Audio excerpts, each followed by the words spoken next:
ቤተሰብ ግማሾቹ በተለይ የእናቴ ቤተሰብ ሙስሊም ስለነበሩ አያቶቼ ጋር ነበር ያደግኩት። ሶ አያቶቼ ጋር ሲሆን ምናምን የእስልምና እምነት ላይ ሆኜ ነበር እስከ 6ኛ ክፍል አካባቢ።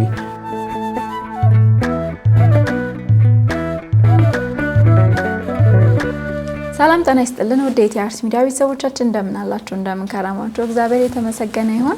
እኛ ጋር ሁሉም ነገር ሰላም ነው። እንደተለመደው እንግዲህ ዛሬም አንድ እንግዳ ይዘንላችሁ ቀርበናል ማለት ነው። ከእንግዳችን ጋር ጥሩ ቆይታ ይኖረናል። እስከ ፕሮግራማችን ፍጻሜ ድረስ አብራችሁን ቆዩ። እንኳን ደህና መጣ። እንኳን ደህና ቆዩ። እንኳን ደስ አለ። እንኳን ደስ አለ ያልኩበት ምክንያት እመለስበታለሁ። እስቲ በመጀመሪያ እንታወቅ። እሺ፣ ስሜ በላይሁን ከበደ እባላለሁ። አዲስ ተመራቂ ነኝ። አዲስ ተመራቂ። በምንድን ነው የተመረቀው? ከጅማ ዩኒቨርሲቲ ነው የተመረቀው? በምንድን ነው የተመረቀው? ከጅማ ዩኒቨርሲቲ በሚድዋይፍሪ በጤና አዘር ጤና ነው። በጣም ትንሽ ከበድ ያለ ኮርስ ይመስለኛል። አዎ፣ ስፔሻሊ ኮርሱ እንኳን ብዙ አይደለም። ሙያው ትንሽ ሃርድ ነው። ከሰዎች ህይወት ጋር የተገናኘ ነገር ስለሆነ ትንሽ ከበድ ይላል። አዎ፣ ሁሌ ኢመርጀንሲ ነው ምናምን እና እናቶች ላይ ህጻናት ሁለት ህይወት ላይ ነው እና ገና አልተጀመረም። ወደፊት ግን በጣም ጥሩ። አሁን ነው በቅርብ ነው የተመረከው። በድጋሚ እንኳን ደስ አለ። ከጅማ ዩኒቨርሲቲ እንግዲህ በጥሩ ውጤት እንደተመረከም ሰምቻለሁ። ይሄ ትልቅ ነገር ነው እና አመሰግናለሁ ስለመጣም በጣም አመሰግናለሁ። እሺ በላይሁን እንግዲህ በጣም አመሰግናለሁ። ዛሬ አንተ ከመመረቅ ባሻገር የራሱን የቻለ የህይወት ትምህርት ቤት ነህ ብዬ አስባለሁኝ። ቀድሜም ታሪክን ስለሰማሁት ማለት ነው። ዛሬ ለተመልካቾቼ ምን እንድትነግራቸው የፈለኩት ይሄን ነውና በላይሁን ማን ነው? የት ተወለደ? የት አደገ? የልጅነት ህይወቱ እንዴት ነበር? በምን እምነት ውስጥ ነው ያለፈው የሚለውን ንገረኝ እስኪ። እሺ፣ ያው የተወለድኩት በደቡብ ወሎ ዞን ናት፣ ግን ለሸዋም ትቀርባለች። ለሰሜን ሸዋና የአቡነ መልከ ጼዴቅ ገዳም ካወቅሽው ሰው ተቀብሮ የማይበሰብስበት ሲባል ነው አለኩ። ከዛ ትንሽ ደቡብ ወሎ ይባል እንጂ ትንሽ ነው፣ መሀል ላይ የሆነች ወንዝ ነው የምትለየና ለሁለቱም ለሰሜን ሸዋም ለደቡብ ወሎም ቅርብ ነው። ሶ እዛ በደቡብ ወሎ ዞን በጃማ ወረዳ የምትባል ትንሽ የገጠር ቀበሌ ውስጥ ነው የተወለድኩት። ሶ እዛችሁ የተማርኩት ደግሞ ሰሜን ሸዋ ነው። ከ1 እስከ 4 ጭራሮ ማርያም አንደኛ ደረጃ ትምህርት ቤት የምትባላለች፣ እዛ ተማርኩኝ። ከዛ ደግሞ ያው መሀል ላይ ወሰን ላይ ድንበር ላይ ስለሆን 5ኛ ክፍል አካባቢ እዛው ወደ ደቡብ ወሎ ዞን ውስጥ ያለች አንድ የትምህርት ቤት ውስጥ ተማርኩኝ። ከዛ እንዲህ ያለ ሃይ ስኩልም እዛው ደቡብ ወሎ ውስጥ ነው የጨረስኩት። ግማሽ 9ኛ ክፍል ግን ሰሜን ሸዋ ሚዳ ወረሞ ወረዳ የምትባላለች እዛው አካባቢ ነው ትምህርትን ጨርሰ ዩኒቨርሲቲ ስትመደብ ብቻ ነው ከዛ የወጣው። የልጅነት ህይወት ምን ይመስል ነበር? በክርስትና እምነት ውስጥ ነበርክ? እንዳልነበርክ አውቃለሁኝ፣ ግን እስቲ ለተመልካቾቼ ንገራቸው። እሺ፣ የልጅነት ማለት በሁለቱም ውስጥ ነው በልጅነት ያለፍኩት። በምንና በምን? በእስልምና እምነት ውስጥ ነበርኩኝ፣ እንደገና በክርስትናም ነበርኩኝ። አክቹአሊ የልጅነት ጥምቀት አለኝ። በልጅነቴ ተጠምቄያለሁ፣ ግን ቤተሰብ ግማሾቹ በተለይ የእናቴ ቤተሰብ ሙስሊም ስለነበሩ አያቶቼ ጋር ነበር ያደግኩት። ሶ አያቶቼ ጋር ሲሆን ምናምን የእስልምና እምነት ላይ ሆኜ ነበር እስከ 6ኛ ክፍል አካባቢ የቆየሁት። በዛም መሀል ግን ወጣ ገባ ነበር። ያው በተለይ ገጠራማ አካባቢ ስትሆኚ እምነት እንደ ሁለተኛ ነገር ነው የሚቆጠረውና ስፔሻሊ አሁን አንድ ልጅ የሆነ ትምህርት ቤት ከገባ የሆነ ልጅ የአብነት ትምህርቱን ይማር ምናምን አይ በቃ የቄስ ትምህርት ይማራል፣ እንደ አዲሽናል እንደ ተጨማሪ ነው እንትን የሚቆጠረው ማለት ነው። ይሄ መንፈሳዊ ህይወት እንደ ተጨማሪና ብዙ ፎከስ አይደረግም። ሰው ለዛ እንደዛ መመላለሶች ነበሩ። በእስልምናውም በክርስትናውም ውስጥ ነበር፣ ግን አብዛኛው ጊዜ በእስልምና እምነት ውስጥ ነበር አይደል ያሳለፍከው? የልጅነት ጊዜህን ክፍለ ሀገር ላይ በደንብ መሰራት አለበት ብዬ ነው የማስበው። አሁን አንተ እንዳልከው ብዙ ቦታ ላይ እምነት እንደ ሁለተኛ ነገር ነው የሚታየውና ብዙም እውቀት የለም እውነት ለመናገር። ይሄ በቃ ዝም ብለው የተወለድክበት ወይ ቤተሰቦች ምናምን ነገር ነው የምትይዘው እንጂ እንደ ባህል ነው። ከእምነቱ እንደውም ባህል በጣም ቦታ የሚሰጠው ይመስለኛል አይደል? በጣም እንደውም ቅዱስ ዮሐንስ አፈወርቅም እኮ ይላል ሰውን ሃይማኖቱን ሰው ባህሉን ተው ከምትለው ይልቅ ሃይማኖቱን ተው ብትለው ይቀልዋል ይላል። እንደ ባህል ሲመጣ ደግሞ ነገሮች ይሄ አንደርስታንድ ማታረጊም ነገሮችን አትመረምሪም ዝም ብሎ ግን ስለተባለ ብቻ እና ያው ደግሞ ደስ የሚል ፓርትም አለው እኮ ማለት እንደዚህ ቶሎ ለሆነ ነገር አትጋለጭም ወይም ሃይማኖትሽን ጥለሽ ለመሄድም ብሎክ ታረጊያለሽ መጀመሪያው ነው አይ እንዴ ከሃይማኖቴ ምናምን ውጪ ግን ትንሽ ጥያቄ ዘልቆ ሲመጣ ቀስ ብሎ በጓደኝነት ወይ ምናምን ከገባሽና አሁን በተለይ መናፍቃን እየሰሩበት ያለው ነገር ትንሽ ተግባብተውሽ ከገባሽ ውስጣችን ባዶ ነው ማለት እንትን የመመለስ ይሄ ነገረ መለኮቱን የለም ከዛ ይልቅ እንደውም ህይወቱ ነው ማለት ማስቀደሱ መቁረቡ ምናምን ነው የሚበልጠው ግን ነገረ መለኮቱን መረዳት ማለት እኛ ማንን ነው ምናምነው ስላሴ ምንድናቸው እሱን በደንብ አንድ ሰው ጥርት አድርጎ መማር ምናምን በጣም ወሳኝ ነው እንደውም አሁን እየቀረ መጥቷል በተለይ ማህበረ ቅዱሳን ሰንበት ትምህርት ቤት ላይ ምናምን እየተሰራም ስለሆነ እንጂ ፊት ልክ መጽሐፍ ቅዱስ ምናምን ይዘሽ ስትሄጂ ይሄ ልጅ በቃ ሊመነፍቅ ነው አይነት እንደዛ አይነት ሐሳብ ያለ ግን እውነት ለመናገር መጽሐፍ ቅዱስ የኛና የኛ ብቻ ነው ትክክለኛው ማስተምሩ ያለው እኛ ጋር እሱ ላይ በጣም መሰራት ይጠበቅበታል ብዬ በዚያ ሐሳብ በጣም እስማማለሁ ይሄ በቃ አለ እኮ የሆነ ይሄ ለጴንጤ ነው ይሄ ለኦርቶዶክስ ነው ተብሎ ከየት እንደመጣ ባላቅም የተቀመጠ ሰው እንደ ህግ የሚያስቀምጠው አለ ይሄ ልማድና ክርስትና ነው ይሄ በጣም ልማድና ክርስትናው ተምታቶብን ነው አብዛኞቻችን እየኖርን ያለንበት በተለይ ደግሞ ክፍለ ሀገር ላይ ይሄ ሰፊ ትምህርት የሌለበት ቦታ ምናምን ይፈራሉ በነገራችን ላይ እንዳትቀይር ስለሚፈሩ ነው እንደዛ የሚሉትና ይሄ በደንብ ትምህርት መሰጠት አለበት ብዬ አስባለሁ እሺ በላይሁን ከዛስ ህይወት እንዴት ቀጠለ ከዛ ያው ማለት በመሃል ያው ወጣ ገባ ምናምን አለ ከዛ ማስተዋወሰው በጣም ማረሰው ያው የሁለቱም ትዝታለኝ ማለት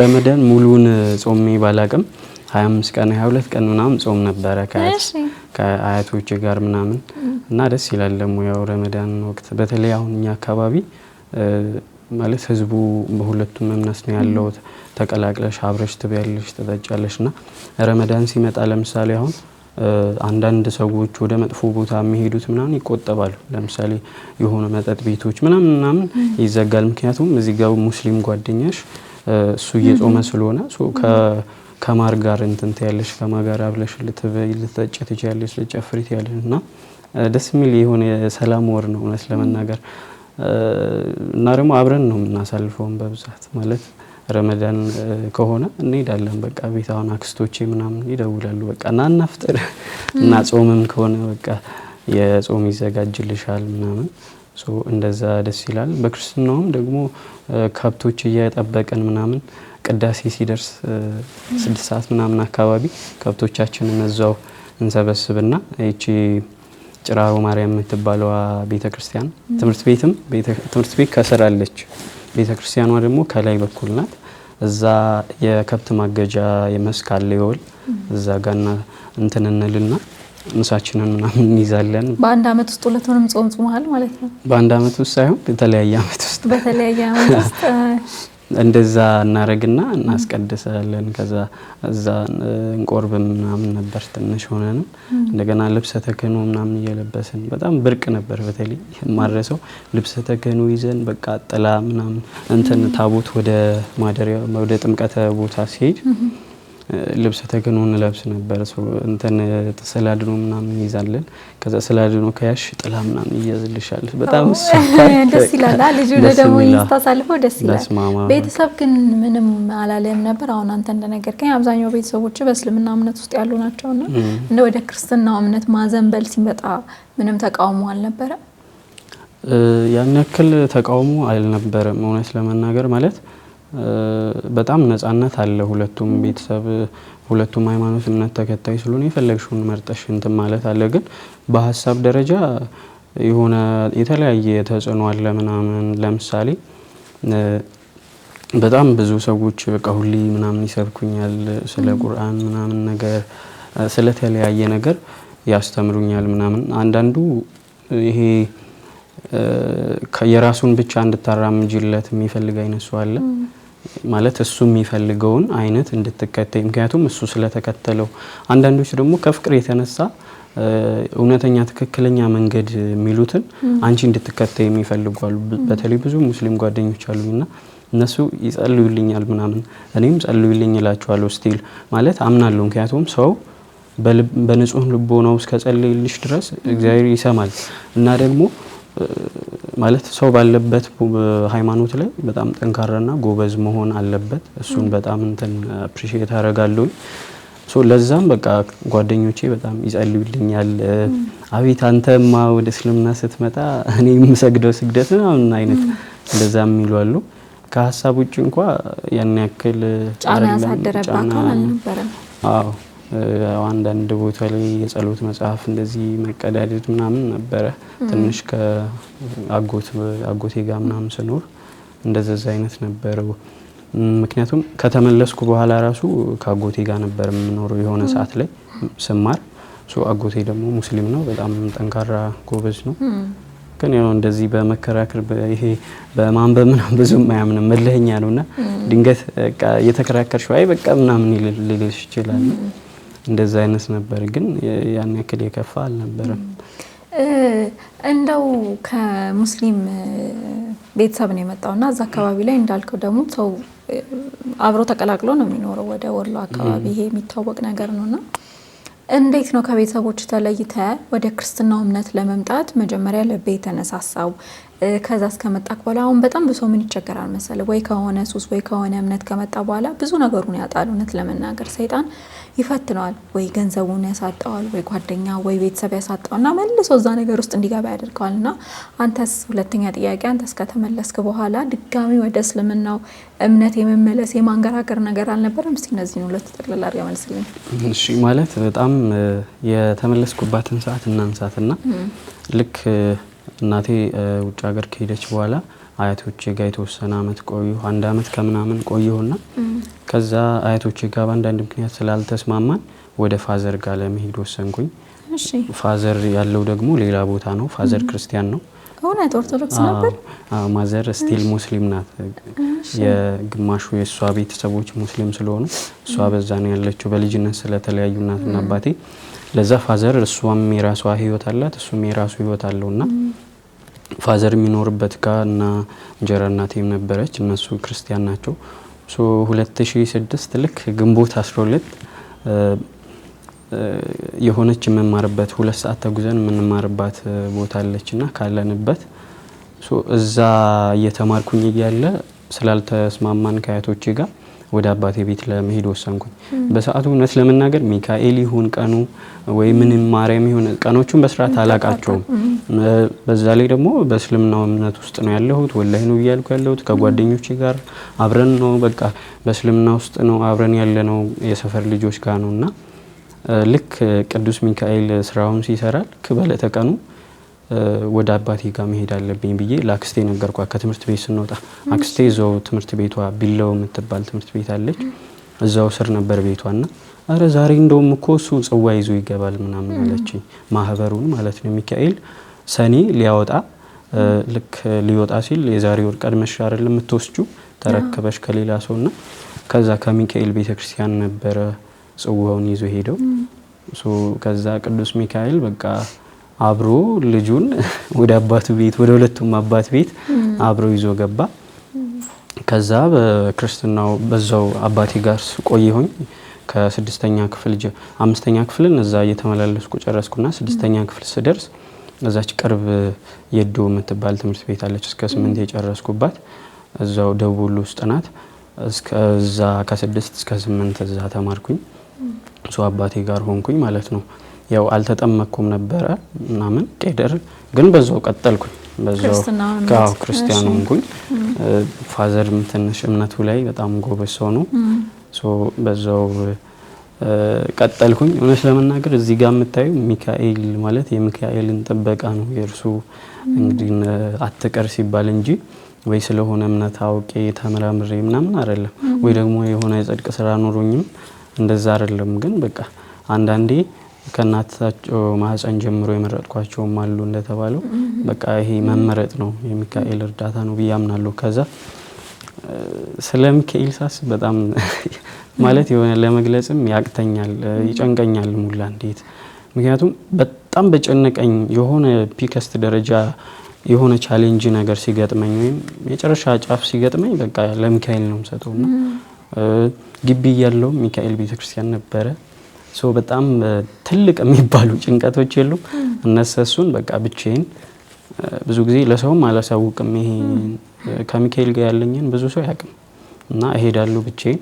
ሶ ጸልዬበት ነገሬው ምናምን የፈለገ በኃጢአት ውስጥ በሆነም ስቲል ብቆሽሽም እንኳን ይሳካል እና ለኛ ጸልይ እናንተ ጸልዩልኝ ባይሆን ግን እና ቅዱስ ሚካኤል በጣም ማለት ከዛ በኋላም ለመመለስም አዝማሚያ ነበረ። ወደ እስልምናው ተመልሰ ማለት ነው? ለመመለስ እንደውም ዲያሪ ላይ ጽፌያታለሁና ብዙ ጓደኞች አሉኝ። ከሙስሊሞች ጋር አብረን ነው የምንበላው፣ አብረን ነው የምንጠጣው፣ አብረን እንማራለን ምናምን። በተለይ ደግሞ የእናቴ ቤተሰቦች ስላሉ እነሱ ሁል ጊዜ በቃ እኔ እንድመለስላቸው የሚፈልጉ በጣም ከየዋህነት አንጻር የሚለምኑልኝ እኔን የተለያየ ጥያቄ የሚጠይቁኝ የሚያስረዱኝ ብዙዎች አሉ እና እኔ ደግሞ በቃ ደስ ይለኛል ማለት ሰው አስቦልሽ በቃ በጣም ወዶሽ አንቺን ከዛ እሱ ትክክለኛ እምነት ነው ትክክለኛ መንገድ ነው ወደ እግዚአብሔር ወደ ፈጣሪ ያደርሳል ብሎ ያመነበትን ትልቅ ስጦታ ምናምን ሊሰጥሽ ነው በጣም ስለሚወድሽና ከዚህ በላይ ደግሞ የለም ማሰብ። እኔም ደስ ይለኛል ማለት ስለ እምነቴ ጥርጥር የለኝም። የመጀመሪያም የመጨረሻውም ቀጥተኛውም ወንጌል መንገድ ክርስትና ነው፣ ክርስቶስ ነው። እሱን ለነሱም እግዚአብሔር መንገዱን ያብራላቸው። ደስ ይለኛል የሆነ ሲጸልዩልሽ እንትን ሲሉሽና ብዙ ጊዜ እንደዚህ ክርክር ነበር። ከዛ በፊት ብመለስም እንኳ አጎቴ ከተማ ቤት ነበሩ ከሱ ጋር አብረን ስንኖር ምናምን ቤት ውስጥ በቃ ሞር ስፒሪቹዋል ነገር ነው የሚከፈተው። ቁርአን በደንብ ይቀራል። የተለያየ ስፒከር ላይ አሁን በስፒከር ምናምን በተለይ ጁምአ በቃ ይሄ ነሽዳ ምናምን ነሽዳ ዛትማች ብዙም እንትን አይሉም ግን ይሄ በተለይ ሐፊዝ የሚባላል ዳዕዋ ምናምን የና ያሲን ኑሩ እና አቡበከር የነሱን ትምህርቶች ምናምን በቃ ስሰማው ላለው ምናምንና ሞር እንደውም ከራሴ ሃይማኖት ይልቅ ሞር ስለ እስልምናው ነበረ ማለት እውቀቱ የነበረኝ። ልክ የተለያየ ለምሳሌ ኮመንሊ የሚደረጉ የእስልምና ተግባራት ለምን እንደዛ ይደረጋሉ አሁን ለኔ ጥያቄ አይሆኑብኝ። ምክንያቱም በደንብ እንትን ስለምላቸው ማለት ነው በደንብ ስላደኩበት ስለኖርኩበት አይተን የመጣው እንደዛ ስለነበር አብሮ መኖሩ ነበር። በጥያቄ ምናምን መጠያየቁ ነበር። እኔ ደግሞ ስለራሴ ብዙም ዛት ማች አላቅም። ቤተክርስቲያን እንዲሄድም ብዙም አይፈቀድልኝም ነበረ። ስለ ስላሴ ማለት አሁን ለምሳሌ ስላሴ አንድም ሶስትም አንድነት ያለው ሶስትና ሶስትነት ያለው አንድነት ነው የሚለውን እንኳን ጭራሽ አላቅም። በዛ ውስጥ በጣም የስሜት መናወጽ ነበረ ማለት አስቢው ስለራስሽ እምነት አታቂም ሁሌ የምትሰሚው ስለ እስልምናው ነው። የእስልምና ትምህርቶችን ነው የምትከታተዩ። ሚስጥራት አማደ ሚስጥራት የሚባሉ ስንት ይሆኑ እነማን ይሆኑ ማቀው ታሪክ የለም። በዚህ ውስጥ ሰው እንዴት ነው የሆነ ባዶውን የሆነ ነገር አስቢው እስኪ ስትመጪው እንዴት እንደሚጮህ እንደዛ አይነት ይፈትናል። አንተ ራሱ ጥርጣሬ ተከታል ይፈትናል። ጥርጥር ነበረ። ዲያሪ ላይ ጽፌዋለሁ። ከዛ ደግሞ በመሃል 11 12ም ትንሽ በቃ የሆነ ከናቴ ጋር በደንብ የመገናኘት ብር የማግኘት ምናምን አለች ያፍላነት እድሜው አለች ወጣይ ማለት ነገር ነበረ ከተማውን የማየት ምናምን። ከዛ ደግሞ የሆነች ትንሽ ነገር ማንበብ አለመኖርን አንበበሽ በቃ መኖር ምንድነው እና ሜድ ይሻለኛል አይነት የምትይበት ነበር። ትንንሽ የሆነ እቺ አትመርጭም ስታነቢም ያኔ ማንን ማንበብ እንዳለብሽ የሆነ እብድ ሰውዬ መጽሐፍ አንበበሽ እንደዛ አይነት እንትን ነበረ። ከዛ የሆነ የምትፈላሰፊበትም ያቺ የሆነ ሰዓቷ መጥፎ ሰዓት ነች እንደዛ ነበረ። የስሜት በጣም ነው ጾስታ ነበረ። ዲያሪ ላይ እንደጻፍኩትም በቃ ውስጤ በሁለት ነገር ይከራከራል ማለት በእምነቴ በሃይማኖቴ የሆነ እርግጠኝነት የለኝም ምናምን ይላልና ግን ደግሞ አንድ ቃል አለች መጽሐፈ ምሳሌ ምዕራፍ 3 ከቁጥር 5 ላይ በፍጹም ልብህ ምዕራፍ 5 ይሁን 3 ብቻ እንደዛ ነው እንትኖቹን ቁጥሮቹን በትክክል አልያዝኳቸውም። በፍጹም ልብህ በእግዚአብሔር ታመን በራስን ማስተዋል አትደገፍ የምትለው ያኔ እርሷ ቃል ደግሞ ውስጤን ተረብሿለች፣ ትከራከረኛለች ይል ነበር ዲያሪ ላይ እንደጻፍኩት ማለት ነውና የመጨረሻ ይጨንቀኛል፣ የሆነ ያስጠላሻል፣ የሆነ ቦታ ትደርሻለሽ። ለዛ ለመድረስ የሆነ ወይ ትምህርት ቤት ለመሄድ በጣም ትጓጓለሽ፣ ስትደርሺ ደግሞ ያስጠላሻል ክላሱ ምናምን እና ይሄንን አንዴ ምን ሲል ሰማሁት መምህር ኢዩኤል ሀብታሙ እግዚአብሔርን ያላገኘ ሰው ይዋዥቃል፣ በስሜት ውስጥ ይረበሻል፣ ተኝቶ ሰላም የለውም እና ኃጢአት በራሱ ያቅርበጀብጃል የሚል ስብከት አለውና እንደዛ አይነት ነገር ነበር። ሶ የመቅበዝበዝ እግዚአብሔርን ያላገኘች ነፍስ ፍጹም ረፍት የላትም እየሰበከ ነበርና መምህር ኢዩኤል። ሶ እኔም ጋር እሱ ነገር ተፈጥሮ ነበር። የሆነ ቦታ ትደርሻለሽ፣ ግን ስትደርሺ ያስጠላሻል። የሆነ ደስ ያለሽ ነገር ስታገኙ የሆነ እንትን ደስ አይልሽም፣ መልሶ ደግሞ ማለት ነው ዘ ሪቨርስ ይሆናልና እንደዚህ አይነት የስሜት ንውጽ ውስጥ በቃ ተስፋ እንድትቆርጭ። ምክንያቱም አሁን ላይ ስመለከተው ለካ ያ ሁሉ ዲያብሎስ በእኛ በቃ ተስፋ እንድንቆርጥ እንድንወላውል የሚያደርግ ነበርና የመጨረሻ ግን የያዘኝ በቃ ሙሉ በሙሉ 12ኛ ክፍል እያለሁ በቃ ወደ እስልምና እምነት መግባት አለብኝ ብዬ ወስኜ፣ ግን የያዘኝ ነገር ምንድነው ይሄ ሶሻል ላይፍ ወይም ደግሞ ማህበራዊ ህይወት ነበር። ወደ አንድ እምነት ስትሄጂ አሁን ያሉሽን ጓደኞችሽም ሙሉ ታጣያቸዋለሽ። አሁን ቤተሰብ ግማሽ ለምሳሌ ደስ ሊሉ ይችላል። አሁን የኔ ያውም ግማሽ ደግሞ ይከፋቸዋል። ኢቭን አስቢው አሁን ለምሳሌ በቤተሰቡ ውስጥ ሙሉ ሙስሊም ቢሆን ኖሮ ምን ያክል ከባድ እንደሚሆን ደግሞ አስቢው። ሶ ያስጠመቀኝ ልጅ ነበር ደግሞ ዲያቆን ሲሳይ ጌትነት ይባላል። አይ ቲንክ አሁን አረብ ሀገር ነው የሚኖረው መሰል። በጣም ባለውለታዬ በዚህ አጋጣሚ ካየን በጣም አመሰግናለሁ። አዎ እውነት እግዚአብሔር ይባርከው። ሰሜን ሸዋ ነበር 9ኛ ክፍል ነው የተማርኩት እንዳልኩሽ። ይሄ አቡነ መልከ ጼዴቅ ገዳም ያለበት ትንሽ 3 ኪሎ ሜትር ነች ከገዳሙ።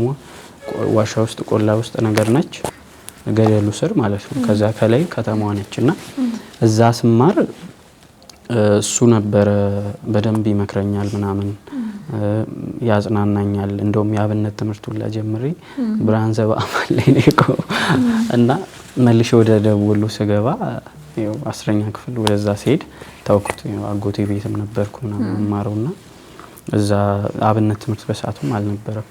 አሁን እንደውም ከሌላ ከደብረ ታቦር ምናምን ላይ የመጡኛ ጋር ይማራል። ደስ የሚለው ማህበረ ቅዱሳን በደንብ ሰርቶበታል እዛ ላይ። ሶ የዲያቆን ሲሳይ የሰጠኝ አንድ ውዳሴ ማርያም ነበረች። የተመለስኩት 2006 ነው፣ የተጠመቅኩት ግን 2010 ነው። የሚገርም ከአራት ዓመት በኋላ እሱ አስጠመቀኝ። አባቶችን እንትን ብሎ ምናምን አናግሯቸው ምናምን። ከዚህ የገጠር አገልጋዮች ደግሞ በጣም ነው ደስ ያላቸው። አጋጣሚ ደግሞ የ40 ቀን ህፃን ነበረ።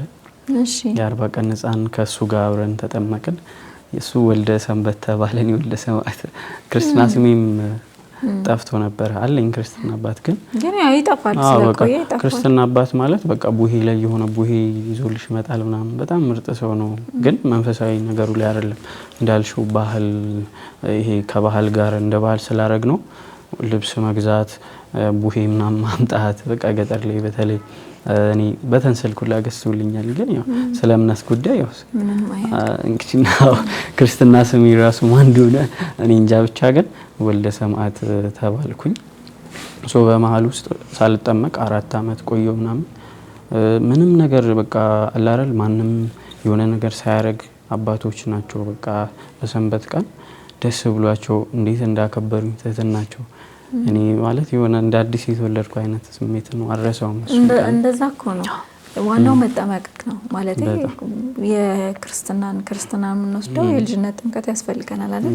እሱን እስካልወሰድን ድረስ ክርስቲያንን ማለት ትንሽ ይከብዳል ብትመለስምና እኔ አሁን አይደለም በእርግጥ ቆይቷል ካወቅኩና ይሄን ታሪክ ሁላ አላውቅም ነበር። የሆነ ሰዓት ላይ ነው ያወቅኩት። እውነት ለመናገር በጣም ይከብዳል። ከእስልምና ለዛም ከእስልምና እምነት መተ ትንሽ እነሱ ስለሚያጠብቁን ከዛ እምነት መጥቶ ብዙ ቻሌንጆች ብዙ ፈተናዎች ውጣ ውረዶች አሉ። ያን ሁሉ ተቋቁመ ትምህርትን ተምረ ዩኒቨርሲቲ ገብተ ጨርሰ መውጣት ማለት እጅግ በጣም የተለየ ነው። ካንተ ህይወት ግን ደግሞ በጣም የሚያስገርመኝ ከዚህ ሁሉ ደግሞ አሁን ላይ ግቢ ጉባኤዎች ላይ ታስተምራለህ። ያው ነበር ትንቀሳቀሳለህ ወደ ምረቶች ላይም እንደ ሁለተኛ መምህርም አስበው ከዛ እምነት መተ አሁን ዛሬ ላይ እዚህ ላይ መድረስ በራሱ ምን ይሰማሃል? እስኪ ግቢ ጉባኤዎች ላይ ስታስተምር ስትመክር ምናምን ምን ይሰማሃል? እንደው ይሄን ከመጀመሪያው ሳነሳው ማለት ነው መጀመሪያ ላይ 12ኛ ክፍል በዛ ውስጥ አለፍኩና ደስ የሚለው ነገር እግዚአብሔር ጠበቀኝ ባንድም በሌላም። ከዛ ወደ ግቢ ገባን ሳልመለስ ምናምን ማለት ነውና ግቢ ሁለት አላማ ይዤ ነበር የመጣሁት። ትልቅ ሰው መሆን በቃ በአለማዊም ማንበብ በቃ ምናምን በመንፈሳዊም በደንብ ማንበብ እና ይሄ በቃ ዓለምን መመርመር ማወቅ ነበር አላማዊ።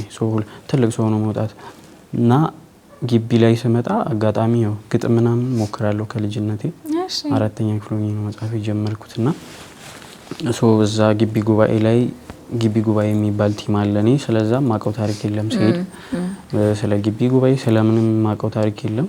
እዛ ሲሄድ ይሄ በመዝሙርና ኪነ ጥበባት ክፍል የድርሰት በህብረት የሚባል አለ ጅማ ግቢ ጉባኤ ውስጥና እዛ ግጥም ገጣሚያኖች ወግ ጸሐፊያን በጣም ጎበዝ ልጆች እና መንፈሳዊ ልጆች አሉና መንፈሳዊ ነገር የሚጽፉ እዛ እንዳሉ ተነገረኝ። ከዛ በኋላ ሳላቅማማ እዛ ሄድኩኝ።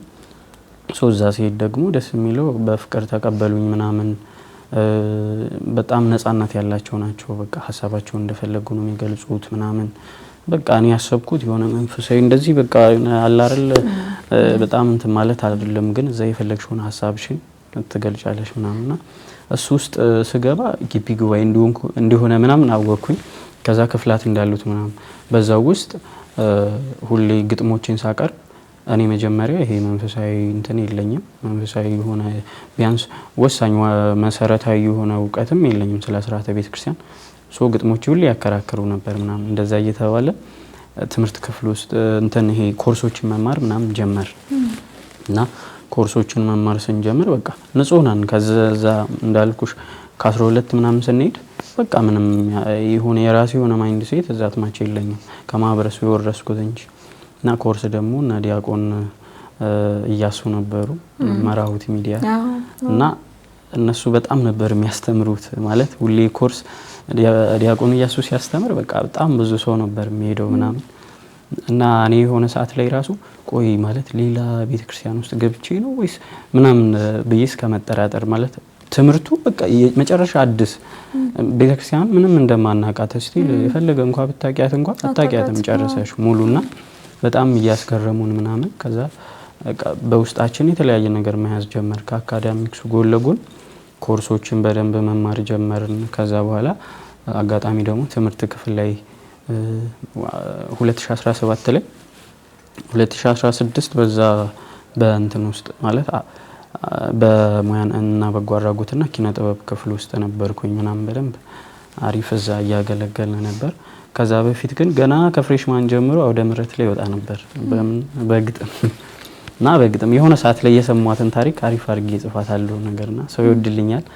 ግን እግዚአብሔር እንደሚሰራ ነው በርማም ነው። ምክንያቱም በኋላ መለስ ብዬ ግጥሞቼን ሳስባቸው እኔ የጻፍኳቸው አይመስለኝም ማለት ራሴን ለማጋነን ሳይሆን በቃ እግዚአብሔር የሆነ ይሰራሻል ምንም ሳታቂ ግን የሆነ ሰዓት የሰማሻትን ታሪክ አጽፎ አውደ ምሕረት ላይ ግን በባዶ እኮ ነው ምንም እውቀት የለምና ደግሞ የሆነ አልፈራም ብዙም ነገሮችን እደፍራለሁ ኮንፊደንሻል ነገር ሊበል እና እንደዛ መሞከር ምናምን ሐሳቤን በነፃነት ስለምገልጽ አውደ ምሕረት ላይ በቃ አልጠፋም ነገር በዛው ኮርሶችን ምናምን ትሄጃለሽ። ከዛ ገጣሚ ነው ምናምን ብዙ ሰው በግጥም ነበር የሚያቀኝ ገጣሚ ነው ሲባል ደግሞ ያው ማንበብ ይጠበቅብሻል ምናምን ከዛ ማንበብ ጀመርኩኝ። የሆነ ሰዓት ላይ ነው ግቢ ጉባኤ መጽሐፍ ዳስ ተብዬ ዝም ብሎ ተሰጠኝ። ከዛ ግዴታ የአቡነ ሽኖዳ መንፈሳዊ ጾም የሚል ነበርና እሱ መጽሐፍ በቃ ስለ ጾም ብቻ አይደለም ማለት ሙሉ በሙሉ ራሴን እንዲያረገኝ ምናምን በቃ መጀመሪያ የነበሩኝን ማይንድ ሴቶች ምናምን ሙሉ እንደገና እነሱን አሟጥጬ እና ዲያቆን እያሱ ተጨምሮ አዲስ ሰው ምናምን ማለት አዲስ ተሳልክ በተግባር ሳይሆን ላይክ በግብር ምናምን ይሆነ አሁንም ስቲል ኃጢያተኛ ነኝ። በጣም ብዙ ግብሮች አሉ መጥፎ ግብሮች እግዚአብሔር ይማረኝ እንጂ ስልሽ ግን ቢያንስ መጀመሪያ ደግሞ ማይንድ ሴቱ ካለሽ ኦርቶዶክሳዊ እይታ ካለሽ ከዛ በኋላ የሚመጣ ነገር ነው በቃ እና እሱ ነገር መጣ። ከዛ አጋጣሚ ትምህርት ክፍል ደግሞ የተተኪ መምህራን ደረጃ 1 20 ሰው ሰሌክት ሲደረግ እዛው ሰሌክት ተደርጌ ነበር። ከዛ 2017 ላይ ደግሞ እንትን የቤተ መጽሐፍትም አጋጣሚ በጎ አድራጎት ግጥም ላቀርብ ሄጄ በጎ አድራጎት እዛው ቀረው። ደስ ይላል ስራው። በጣም የሚገራርሙ ልጆች ናቸው ያሉት በህይወት የሚያስተምሩሽ በተለይ ግቢ ጉባኤ ላይ። እነሱ ደግሞ በጎ አድራጎት በዛው ቀጠልን። ስንቀጥል እዛ ቤተ መጻሕፍት አባ ጊዮርጊስ ዘጋስጫ ቤተ መጻሕፍት ንዑስ ክፍል አለ በበጎ አድራጎት ክፍል ውስጥ እና እዛ ደግሞ የንዑስ ክፍሉ ሰብሳቢ ያደረጉኝ የቤተ መጻሕፍቱ ማለት ነው ተጠሪ። ከዛ ተጠሪ ከሆንኩ ደግሞ ብዙ ሰው ይመጣና መጽሐፍ ሪኮመንድ ታደርጊያቸው ይጠይቁሻል። ቤተ መጻሕፍት ስትሆኚ እስኪ ይሄን ምን ላንብብ ጀማሪያን ምናምን እንደዛ ይላሉ። ከዛ ደግሞ ትንሽ ጠበቅ ያሉ በሃይማኖታቸው ላይ ሰው ያው እኔ ክፍሉን ስረከብ ያን ያክል አይደለም ማነብ ሰው አይደለም ምናምን፣ ግን ግዴታ በቃ ሰው ሪኮመንድ ለማድረግ ራሱ ግዴታ ተነብያለሽ ማንበብ አለባው። በዛ እንደዛ ያልክ አሁን ያለበት ደረጃ ላይ ደረስክ ማለት ነው። እዛ ደረስን። ከዛ ደረጃ 2 ደግሞ አጋጣሚ እኛ ተመራቂ ነበርን አምና ክረምቱን ደረጃ 2 እዛው ቤተ ክህነት ቆየንና ለ23 ቀን አካባቢ 21 ተማሪዎች ነበር ከግቢ ጉባኤ ተወጣተን ደረጃ 2ን ጨረስን፣ ተመረቅን። ከዛ አንድ ጽዋ ላይ ምናምን እንደዚህ አውደ ምሕረትም ተጠባባቂ ምናምን ነበርን። ብቻ እንደዛ ያባዱ ይሄ በጣም ትልቅ ነገር እኮ ነው ማለት እንደ ትንሽ ነገር የሚታይ ነገር አይደለም። ከዛ ሁሉ ነገር ከዛ ሁሉ ውጣ ውረድ ወጥተህ ዛሬ ላይ እዚህ መድረስ እጅግ በጣም ብዙ አሪያ የሚያደርጉ ልጆች እንዳሉ በእርግጠኝነት መናገር ይችላል። አሁን እንደዚህ አይነት ፕሮግራሞች የሚጠቅሙት እንደዚህ በአንተ አይነት መንገድ እያለፉ ያሉ ወይ ደግሞ የኔ ችግር እኮ በጣም ከሰው ሁሉ የባሰ ነው ብለው ደግሞ ልክ እንደዚህ አይነት ታሪክ ሳይ አይ ተመስገን ለካ እኔም እንዲህ ማድረግ እችላለሁ የሚሉ ወጣቶችን ለማፍራት ነው። እግዚአብሔር ይመስገን ደግሞ እጅግ በጣም እያፈራን ነው። እንደው በመጨረሻ ከመጠቅለላችን በፊት ወጣት ነህ ገና ደግሞ አሁን ተመራቂ ነህ እና ማስተላለፍ የምትፈልገው ነገር መልእክት ካለ በእንደዚህ አይነት ህይወት ውስጥ ላሉ ወጣቶች አጠቃላይ ለኦርቶዶክሳዊ ወጣቶች የምታስተላልፈው መልእክት ካለ እንዲሁም ማመስገን የምትፈልገው ሰው ካለ? እሺ ያው በመጀመሪያ ማመስገን የምፈልገው ሰው ማለት ከምንም በላይ ያው እግዚአብሔር ይመስገን እና ደግሞ መልአኩ ኃያሉ ቅዱስ ሚካኤል የተመሰገነ ነው። ምክንያቱም ዛሬ ቁጭ ብለን የማውራታችን ሚስጥር እሱ ነው። ከምንም በቃ አንድ የቆሸሸን ሰው በቃ አምጥቶ ወደ ቤቱ በለተቀም ማስገባቱ ይሄ ማለት ትልቅ ነገር ነውና የሚካኤል አምላክ ይክበር፣ ሚካኤልም ክብሩን ይውሰድ። በሁለተኛ ደግሞ ያው እናቴም በጣም ብዙ ዋጋ ከፍላለች እኔን ለማስተማር። ሙስሊም ናት ግን እምነቴን በጣም ነው የምታከብርልኝ። ስለ እምነቴ ነገር አትናገረኝም ምናምን ጭራሽ ማለት እንደውም በደንብ ወደ መንፈሳዊ ነገር እንድቀርብላት ነው የምትፈልገው።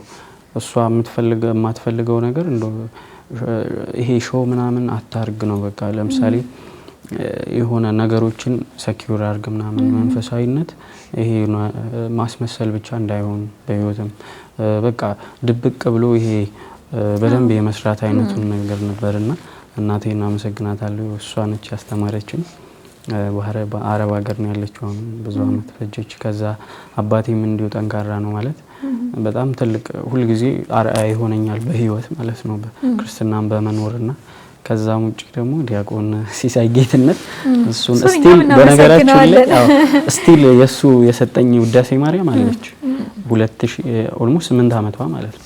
ተቀዳ ነበር በመሃል ላይ ተቀዳ ነበር የሆነ ሰው ቀዶብኝ እና ስቲል አለች እሷ ውዳሴ ማርያም ማስታወሻዬ ናትና እሱን አመሰግናለሁ። ከዛ ውጪ ደግሞ ግቢ ጉባኤ ላይ ያሉ በጣም ብዙ ሰዎች አሉ ነት ህይወት ሆኖ የሚያስተምሩ ህይወታቸው በራሱ ሁሉ ጊዜ ሳይሰለቹኝ የሚመክሩኝ ቃም ይገስጹኛሉ እና ዲያቆን ኢያሱን በጣም ማመስገን እፈልጋለሁ። ምክንያቱም በቃ እነሱ ስላሉ ነው እነሱ ተግተው በማገልገላቸው ነው ቢያንስ ዛሬ ይሄን ማይንድ ሴት ይዘን ምናምን ቢያንስ በቃ ግብራችን እንዲስተካከል ምናምን እየረፋን ያለ ነውና ሁሉም ማመስገን እፈልጋለሁ። ግቢ ጉባኤዎችን እናንተን ያው እንድመሰክር ማለት የሆነ የተለየ ሰው ሆኜ ምናምን ጥሩ ስራ ኖሮኝ አይደለም ገና ጀማሪ ክርስቲያን ነኝ ገና ምንም እና ግን ያው ሚካኤል ያደረገውን ነገር እንድመሰክር ስለጋበዛችሁኝ አመሰግናለሁ።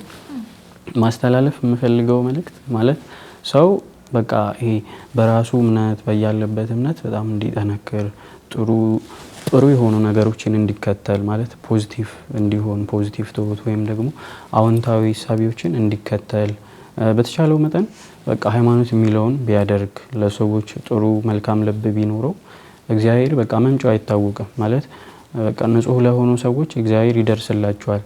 ልክ ለዛም ማሳያ ቅዱስ ጳውሎስን ማንሳት በቂ ነው። ቅዱስ ጳውሎስ አረማዊ አይሁዳዊ በነበረ ሰዓት እምነቱን በጣም ይወድ ያከብር ነበር። ለእምነቱ ካለው ፍቅርም የተነሳ ነበር ያንን የሱን እምነት ለመጠበቅ በቀናነት እንደዛ ክርስቲያኖችን ሲያሰቃይ ነበሩ።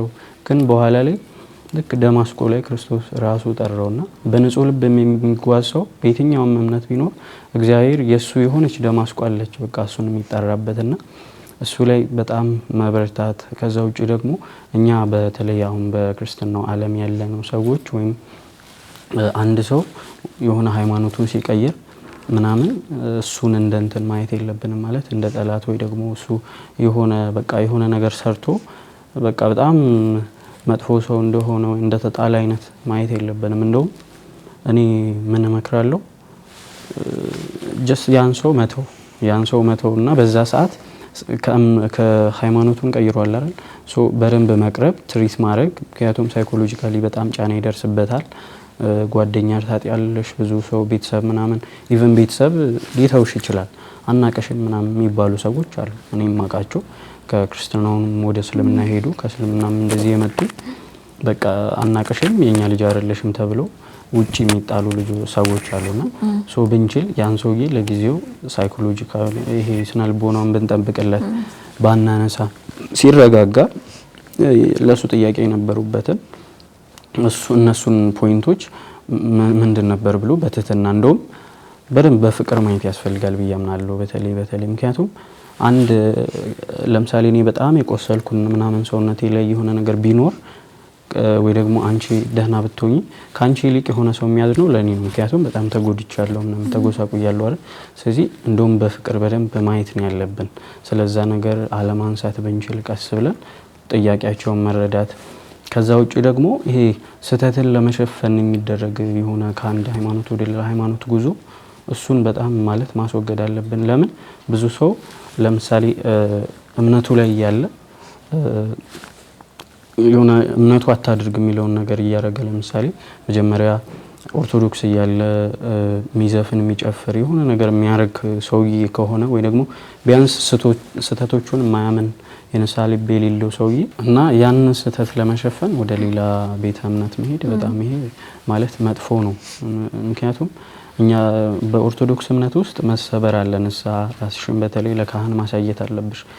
ብዙ ሰው ደግሞ የሆነ ተድላ ውስጥ ዓለም ውስጥ እያለ መሰበርን አይፈልገውም። ራስን ለካህን ማሳየት አይፈልገውም። በዛው ግን ይልቅ ምንን ይመርጣሉ ብዙ ጊዜ ስታይ በዛው ንጉስ ነህ ምናምን የምትባይበት አንቺ ጻድቅ ነሽ የምትባይበት ቦታ መሄዳውን ብዙዎች እናያቸዋለን። ኦርቶዶክስ ነበርን ዘፍን ነበርን ጨፍር አሁን ጌታ ተገለጠልን የሚሉ ግን እነሱ ራሳቸውን ለካህን ሳይገልጡ ቀርተው እንዴት ነው እዛ ሄዱ ጌታ የሚገልጥላቸውና እሱ ላይ በጣም መጠንቀቅ ያስፈልጋል። ስህተትን ለመሸፈን ጀስት በሆነ ሃይማኖት ስትኖሪ ሃይማኖቱን የሚያዘውን ነገር ሳታረጊ ከምግባር ወጥተሽ ከዛ ሌላ ቦታ ሄደሽ ንጉስ መሆን ይሄ በጣም መጠንቀቅ ያስፈልጋል ያምናሉ። በጣም ጥሩ መልእክት ነው እውነት ለመናገር ያስተላለፈው። ምንም መጨመርበትም መቀነሳው ነገር የለም። ስፔሻሊ መጨመረው ምንም ነገር የለም። እጅግ በጣም ጥሩ መልእክት ነው። እንግዲህ እግዚአብሔር አምላክ ደግሞ ከጨለማ ወደ ብርሃን እንዳመጣ ከአሁንም ከፍታህን ሁሉ በቤቱ ያርግልን። መጨረሻውንም ጊዜ አገልግሎትም ህይወትም በቤቱ ይላቅ። እጅግ በጣም አድርጌ አመሰግናለሁ። እሺ ብለህ ለመመስከር ስለመጣክ በእኔም በሚዲያውም ስም በጣም እናመሰግናለን። እኔም አመሰግናለሁ። እግዚአብሔር ያክብር። አሜን። ተመልካቾቻችን እንግዲህ ከዛሬው ባለታሪካችን ብዙ ነገር እንማራለን። ግልጽ ነው በምን አይነት ውጣ ውረድ በቤተሰብ በጓደኛ በአካባቢ በብዙ አይነት መንገድ ተፈትኖ የመጣ ወንድማችን ነው። ዛሬ ላይ ጥሩ ደረጃ ላይ ወንድማችን ነው። ሁላችንም በጸሎት ተናስበው የዛሬ ዝግጅታችን ይህንን ይመስል ነበር። በቀጣይ በሌላ እንግዳ እስከምንገናኝ ቸር ቆዩልን።